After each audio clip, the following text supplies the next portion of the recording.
കനത്ത മഴയെ തുടർന്ന് കോതമംഗലം താലൂക്ക് ആശുപത്രിക്ക് മുമ്പിൽ രൂപപ്പെട്ട വെള്ളക്കെട്ട് ദുരിതം വിതച്ചു. കടകളിൽ വെള്ളം കയറി. റോഡിലൂടെയുള്ള യാത്രയും ദുഷ്കരമായി. മഴവെള്ളം ഒഴുകിപ്പോയിരുന്ന തോട് സ്വകാര്യ വ്യക്തി മണ്ണിട്ട് മൂടിയതാണ് വെള്ളക്കെട്ടിന് കാരണം. ഇതിനെതിരെ നേരത്തെ നൽകിയ പരാതിയിൽ അധികാരികളുടെ ഇടപെടൽ ഉണ്ടായില്ലെന്ന് ആക്ഷേപമുണ്ട്.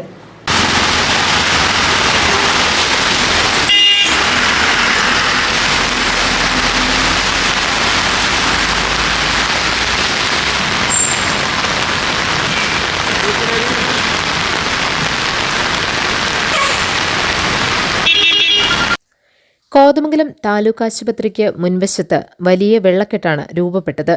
ആശുപത്രിയുടെ കവാടത്തിലുൾപ്പെടെ റോഡിൽ ഒരടിയിലേറെ വെള്ളം ഉയർന്നു.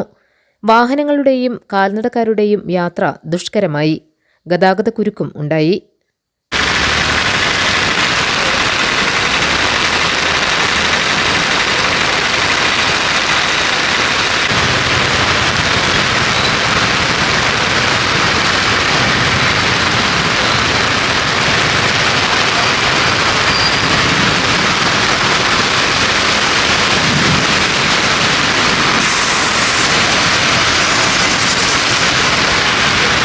ഒരു തരത്തിലും വണ്ടി കടന്നു പോകില്ല. സ്കൂളിൽ പോയിട്ട് പോകാൻ പാടില്ല. എന്ത് ചെയ്യും? റോഡിൽ വെള്ളം ഉയർന്നതോടെ ഏതാനും കടകളിലേക്കും വെള്ളം കയറി. ചെളി നിറഞ്ഞ വെള്ളമാണ് കടകളിലേക്ക് ഒഴുകിയത്.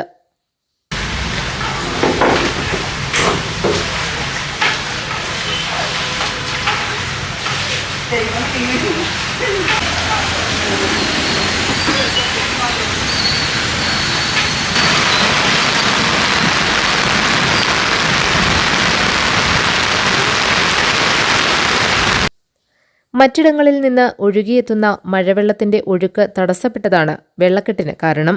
വെള്ളം ഒഴുകിപ്പോയിരുന്ന തോട് സ്വകാര്യ വ്യക്തി മണ്ണിട്ട് നികത്തിയതാണ് വിനയായത്. കാലങ്ങളായുള്ള തോടാണ് കഴിഞ്ഞ വർഷം നികത്തിയത്. കഴിഞ്ഞ മഴക്കാലത്തും സമാന പ്രശ്നം ഉണ്ടായതാണ്. അധികാരികൾക്ക് പരാതി നൽകിയെങ്കിലും നടപടിയുണ്ടായില്ലെന്ന് നാട്ടുകാർ പറഞ്ഞു. തോട് പുനഃസ്ഥാപിച്ചില്ലെങ്കിൽ അടുത്ത മഴക്കാലത്ത് സ്ഥിതി രൂക്ഷമാകും. എത്രയും വേഗം അധികാരികൾ നടപടി സ്വീകരിക്കണമെന്ന് വ്യാപാരികളും നാട്ടുകാരും ആവശ്യപ്പെട്ടു.